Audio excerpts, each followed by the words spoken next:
Para pemirsa, kita jumpa lagi di dalam seni dan tradisi di depan Dhamma TV yang masih kita lanjutkan cerita-cerita tentang ludruk, di mana pada season sebelumnya kita banyak mengetahui hal-hal yang berkaitan dengan ludruk, terutama cerita, kidungan, dan misinya di dalam perjuangan, sampai pun dalam event sekarang yang sudah maju ini juga ludruk akan berkembang terus.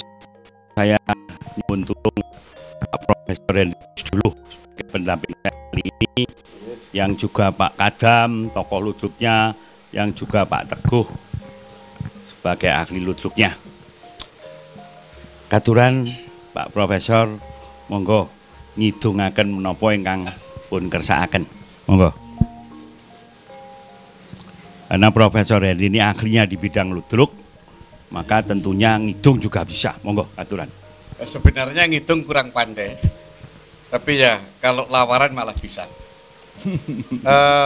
Ini salah satu kidungan, bukan karangan saya, tapi karangan teman-teman Ludruk Kopasgat waktu tampil di televisi membuat cerita Untung Suropati Praloyo. Salah seorang pelawak itu ngitungnya begini. Kumpeni Walondo pancen angkara murka, ayo dibasmi lan disir nakno. Bareng maju Gusti Wironegara labuh pati depani bangsa. Itu. Saya kira itu Pak untuk itu, dan yang jadi tantangan sekarang itu adalah bagaimanakah teman-teman yang terpelajar menciptakan kidungan-kidungan baru yang cocok dengan zaman. Lalu kritik zaman sekarang saya pikir sudah berbeda dengan kritik zaman Ludruk Marhen, zaman Ludruk Tresno Wargo, Tresno Enggal, dan Ludruk Enggal Tresno. Terima kasih Romo. Matur nuwun, Prof. Nah, saya bertanya kepada Mas Teguh, Mas Teguh, di dalam hal ludruk tadi, Mas Teguh menjelaskan minggu yang lalu di Kabupaten Malang ini ada sekitar 35 ya. Di Malang hanya sekitar 5. Cuman sayangnya, ingat saya waktu itu Mas Teguh menjelaskan, kalau soal pemain, karena kurang regenerasi, jadi pemainnya itu comot sana, comot sini. Dan itu sampai sekarang masih terjadi, Mas Teguh. Pertanyaan saya adalah, Mas Teguh, karena Anda adalah sekretaris di Dewan Kesenian, khususnya ludruk, apakah juga di luar Kota Malang ludruk-ludruk yang lain juga seperti itu? Monggo. Saya kira nasibnya juga sama, Pak. Di Surabaya yang notabene pusat ludruk itu juga tidak terlalu banyak berkembang, baik grupnya maupun pemainnya. Di Jombang, Mojokerto juga demikian. Hanya usianya paling tidak sekarang itu yang masih aktif itu rata-rata sudah terendah sederhananya masih 50 tahun. Sehingga yang 30 ke bawah tidak ada, Pak. Justru tidak ada ya. Oleh karena saya juga berpikir, tadi saya baru terinspirasi pertanyaan Romo. Ada satu parian yang barusan saya berpikir bahwa gini. Monggo. Mangan anggur, wayah beduk, iwak teri, teko segoro, dimang nganggur, ayo belajar ludruk, supaya lestari kesenian kita. Matur nuwun Mas Teguh, matur nuwun. Para pemirsa, memang riskan sekali ya, kalau kesenian yang indah seperti ini justru milik kita sendiri, tapi ternyata generasinya sangat sulit. Saya bertanya kepada Pak Kadam, nun sewu Pak Kadam. Pak Kadam 60 tahun berkecimpung sebagai pemain ludruk, seniman ludruk ya. Dan sampai sekarang dengan tekad sampai titik darah terakhir. Neng menawi wonten tanggapan lajeng dos pundi? Nggih, Pak. Nggih. Alhamdulillah kula menika mulai rumiyin sampun gadah gagasan.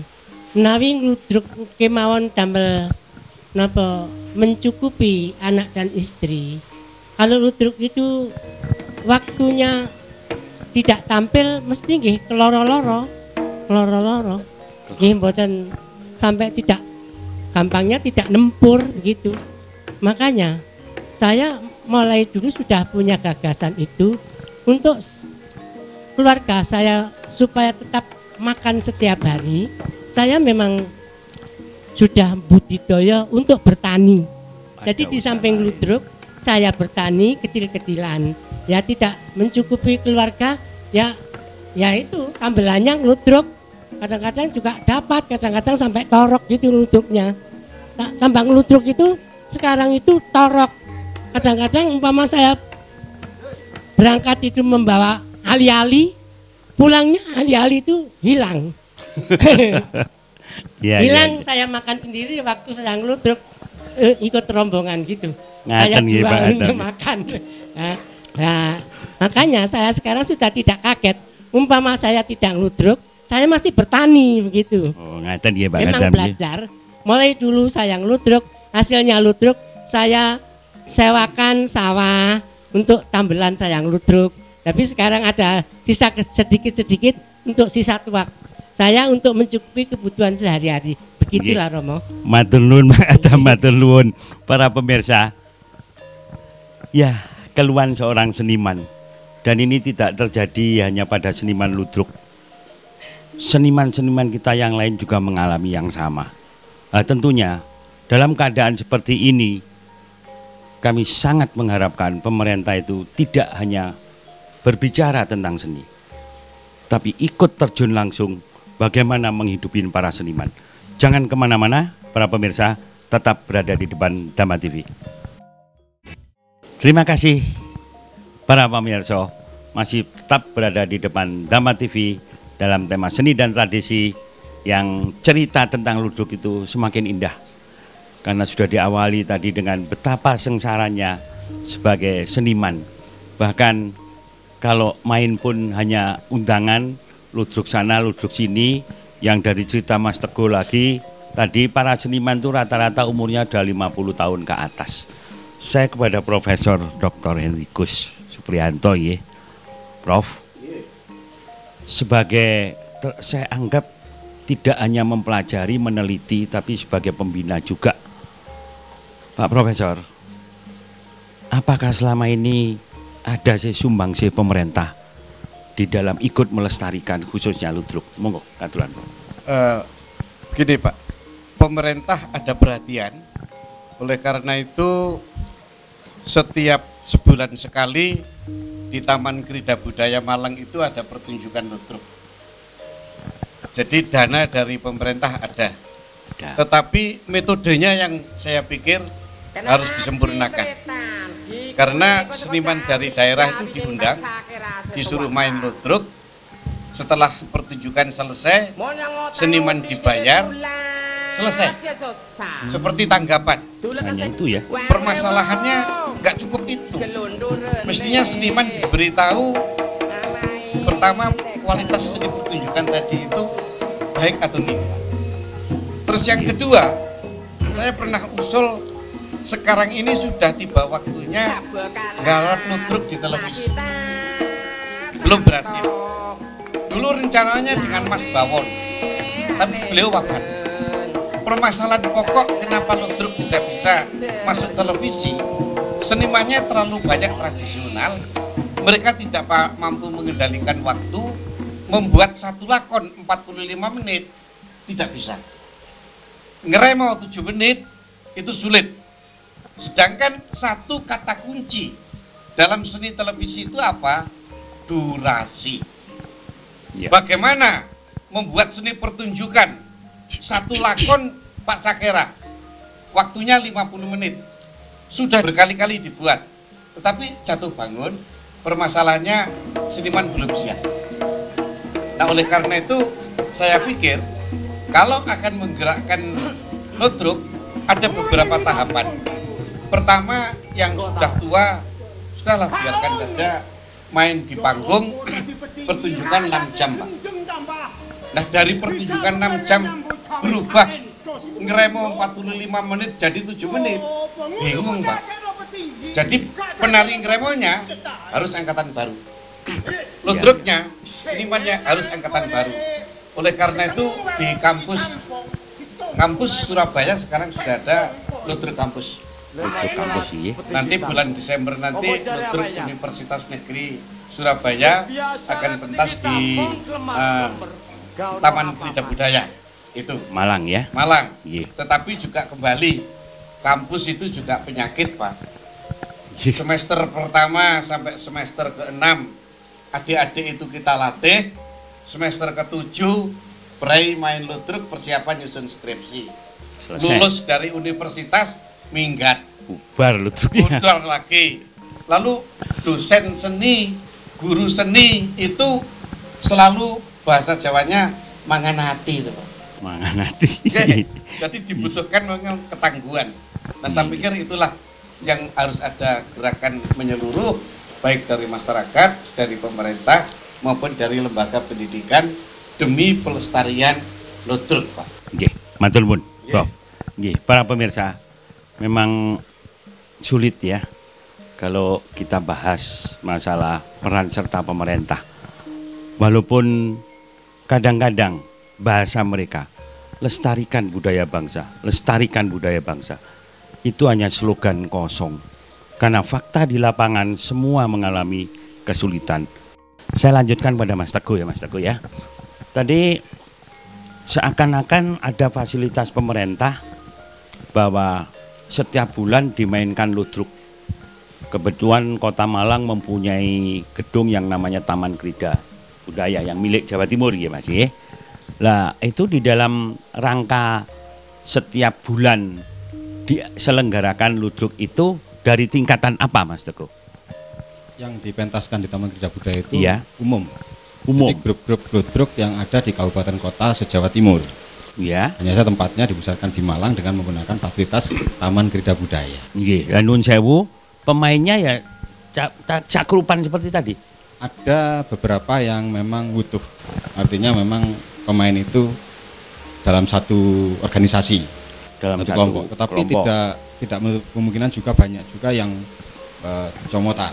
Hari bulan yang lalu dia main gitulah di ya. grup A, kemudian bulan berikutnya bisa main di grup B. Wah, ini perlu saya tanyakan Pak Kadam ini ya. Berarti Pak Kadam mainnya seperti itu ya Pak Kadam ya? Inggih mekaten. Comot sana, comot sini ya. Inggih sekarang itu seperti begitu. itu. Iya, iya. Nah ini salah satu bukti ya Pak Iya. Teguh, Pak Kadam, Pak Pri. Iya. Memang meregenerasi seniman ludruk itu kalau saya bilang sulit kok juga enggak ya. Tapi Pak Teguh tadi sudah jawab bahwa seakan-akan main ludruk itu dianggap remeh gitu ya. Hah? Deso ya. Padahal ludruk itu untuk di kota itu sangat bagus kalau sering ditampilkan. Kenapa? Sangat menyangkut hal-hal yang menjelaskan situasi sekarang dengan kidungan-kidungan tadi. Jadi akan lebih elok, akan lebih indah rasanya kalau tidak lagi dikatakan deso, kira-kira seperti itu. Ya. Apa harapan Mas Teguh ke depan? Harapan saya bahwasanya para generasi muda itu mau belajar, Belajar. memahami, mengerti tentang kesenian ludruk khususnya dan kesenian pada umumnya itu. Nah, kemudian dari pihak penyelenggara negara dalam hal pemerintah Ya. juga memberikan kepedulian. Saat ini seperti undang-undang kebudayaan kan belum ada. Undang-undang yang bisa memayungi kebudayaan seluruh Nusantara. Iya, iya. Kita sudah punya undang-undang sistem olahraga nasional, tetapi tidak punya undang-undang kebudayaan nasional. Sehingga dengan adanya undang-undang itu diharapkan ada kebijakan yang jelas. Politik kebudayaan pemerintah itu jelas mau dibawa kemana kebudayaan nasional Indonesia itu. Nah, ini juga terkait dengan masalah pendidikan seni budaya di sekolah. Iya. Nah, bisa juga ludruk supaya ke depan bisa tetap berkembang. Ini dijadikan muatan lokal pendidikan seni budaya, khususnya bidang studi seni drama. Oh, iya. Mantul nuwun Mas Teguh. Kayaknya ini profesor nih yang harus menegaskan tentang pendidikan. Monggo sebagai akhir pembicaraan kita di sini, Ya. apa harapan-harapan Di kampus ada mata kuliah seni drama untuk Fakultas Ilmu Budaya. Sedangkan di luar itu tidak ada. Akhirnya pendidikan seni budaya itu masuk ekstrakurikuler, Pak. Dan ini masih akan ditata berdasarkan kurikulum 2013. Kita masih menunggu bagaimanakah rencana kebijaksanaannya nanti. Oke. Matur nuwun, Prof. Para pemirsa, masih ada satu session lagi untuk mengakhiri cerita tentang ludruk ini yang berkaitan dengan regenerasi dan bagaimana atensi pemerintah terhadap seni khususnya ludruk. Jangan kemana-mana, masih berada di depan Dhamma TV. Terima kasih pemirsa, tidak bosan-bosannya tetap berada di depan Dhamma TV, dan tema seni tradisi ini memang tema yang sangat khas yang dimiliki oleh Dhamma TV guna melestarikan budaya bangsa kita yang sangat adiluhung. Kepada Profesor Hendrikus Priyatno, Pak Prof, ini untuk regenerasi nampaknya sulit ya, nampaknya. Tapi tadi Profesor menjelaskan ternyata ada ludruk kampus. Ya. Sementara ludruk kampus ini umurnya pun juga tidak bisa panjang. Ya. Nah, apa langkah berikutnya di dalam secara akademis untuk bisa melestarikan ludruk ini? Monggo, Prof. Yang untuk tingkat kampus itu memang ada ludruk ekstrakurikuler yang bukan Fakultas Ilmu Budaya. Yang Fakultas Ilmu Budaya ada ludruk intrakurikuler dikaitkan dengan dramaturgi. Tapi yang menurut hemat saya perlu menjadi perhatian serius, Pak, yaitu pengajaran drama, pengajaran ekstrakurikuler di SMP SMA di wilayah SMP, Jawa Timur, di daerah basis ludruk. Daerah basis ludruk itu adalah Jombang, Mojokerto, Surabaya, Malang. Untuk ini memang tidak mungkin dipaksakan di daerah lain yang masyarakatnya tidak paham ludruk. Itu akan tersiksa. Nah, di samping itu juga penting untuk pendidikan nanti yang mau tidak mau zaman sekarang harus akademik, begitulah. Harus akademik, harus terprogram, harus terpelajar. Ada ludruk panggung, ada ludruk radio, ada ludruk televisi. Menurut hemat saya yang sekarang perlu kita tekuni, lalu perlu kita ajarkan ke anak-anak, itu ludruk televisi, Pak. Ludruk televisi. Ya. Permasalahannya apa? Ludruk itu mati karena televisi. Begitu televisi listrik masuk desa, ludruk panggung mati. Itu rumus sudah. Listrik menyala, kesenian tradisional mati. Supaya tidak mati bagaimana? Digarap masuk televisi. Karena ada perbedaan pokok. Kalau ludruk panggung, penontonnya dari rumah menuju ke panggung pertunjukan. Iya, kalau ludruk televisi, kesenian rakyat televisi, penontonnya di rumah, keseniannya mendatangi rumah-rumah. Nah, teknologi perubahan ini yang tidak kita cermati dengan baik, Prof. Iya, matur nuwun, Prof. Pemirsa, memang kembali lagi kita atensi pemerintah. Sementara kalau kita lihat televisi, itu hampir 99% yang ditampilkan yang berkaitan dengan masalah iklan, kemudian drama-drama yang kira-kira tidak banyak memberikan pendidikan, bahkan yang berkaitan dengan kesenian sangat minim sekali. Namun demikian, itulah keluhan-keluhan dari para seniman yang harus mudah-mudahan pemerintah mau memperhatikan. Itu yang dari segi akademik ya, Prof, melalui jalur akademi. Saya kepada Mas Teguh nih, Mas Teguh, selain sebagai pelaku, juga pengurus ya dalam membina. Akademik tadi Profesor sudah menjelaskan. Lalu di luar akademik, bagaimana cara Anda untuk melestarikan seni ludruk? Monggo. Jadi kalau ludruk tahun 70-an memang atau 60, 70 sampai 80 tidak terlalu banyak pesaingnya. Ini jenis-jenis kesenian, jenis hiburan itu tidak banyak seperti sekarang. Nah, begitu muncul televisi, ini harus ludruk harus ada sentuhan kemasan. Yang tadi Profesor Hendrikus Supriyanto mengatakan perlu kita membuat ludruk televisi. Nah, ciri khas ludruk yang ceritanya maupun kidungannya itu fleksibel, bisa membuat tema apapun, ini sebenarnya bisa diarahkan untuk membuat semacam sinetron, tetapi bahan bakunya ludruk. Nah, kekayaan budaya yang namanya ludruk ini saya kira juga punya potensi untuk dikembangkan ke arah sana. Tinggal nanti siapa produsernya yang mau menggarap itu. Mungkin televisi mungkin ada yang siap, tetapi sumber dana kembali yang menjadi timbangan. Nah, tuntutan berikutnya adalah senimannya. Bagaimana senimannya lebih kreatif, tidak menampilkan kidungan maupun lakon yang lama, tapi harus membuat cerita yang baru. Sehingga kalau cerita yang baru, yang apalagi yang itu diminati oleh anak-anak muda sesuai dengan tema anak-anak muda sekarang, saya yakin anak-anak muda pun akan tertarik melihat ludruk, bahkan tertarik untuk belajar ludruk. Nggih. Matur nuwun Mas Teguh nggih, Pak Kadam, sebagai pelaku seni yang non akademik ya. Bahkan di pendidikan juga jauh. Tapi tetap bisa bertahan sampai 60 tahun. Nah, ini apa keinginan Pak Kadam di dalam meregenerasi supaya ludruk ini tetap bertahan? Monggo Pak Kadam.